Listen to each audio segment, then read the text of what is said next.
Le 10 mars 1979, un petit garçon de 3 ans disparaît en Allemagne de l'Est. Au lieu de le chercher, l'État va tout faire pour effacer son existence. Ce matin-là, la famille Schiller fait une halte près de la grotte de Heimkehl. Le petit Dirk, 3 ans et demi, joue dans un champ enneigé avec sa sœur. 2 minutes plus tard, sa sœur revient seule.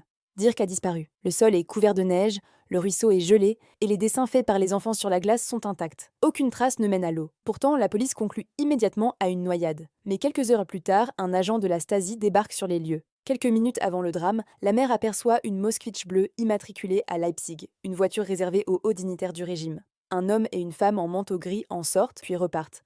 En 1980, un nouvel agent de la Stasi se présente chez les parents, pose le dossier sur la table et lance « Nous avons retrouvé le couple. Ils ont 3 enfants, ils n'avaient aucune raison de kidnapper le vôtre. D'ailleurs, ils sont partis à Moscou. » Problème, les parents n'avaient jamais prononcé le mot kidnapping. Pourquoi l'État cherche-t-il à justifier les faits avant même d'être accusé? Refusant de se taire, la mère de Dirk, Heidi, écrit aux dirigeants de la RDA. Sa lettre est classée comme arrogante.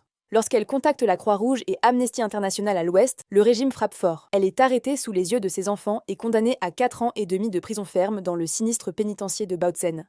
En 1984, l'Allemagne de l'Ouest finit par payer une rançon pour la faire libérer. Mais la RDA exige qu'elle n'inclue pas son fils dans sa demande de sortie du territoire. Les découvertes ultérieures dans les archives de la Stasi montrent que le dossier de Dirk a été falsifié pour situer sa disparition en Hongrie en 1983. En 1988, l'État a tenté d'effacer son nom des registres de naissance. Plus étrange encore, 3 procureurs ayant réclamé le dossier sont morts subitement, et l'ami de la famille, qui les espionnait pour le compte de la Stasi, a été retrouvé mort dans son fauteuil à la chute du mur. Dirk est né avec une anomalie rarissime, 2 fontanelles ouvertes sur le crâne. A-t-il été enlevé pour des recherches ou adopté clandestinement? Plus de 40 ans plus tard, le combat pour la vérité continue. Partagez cette histoire pour rompre le silence.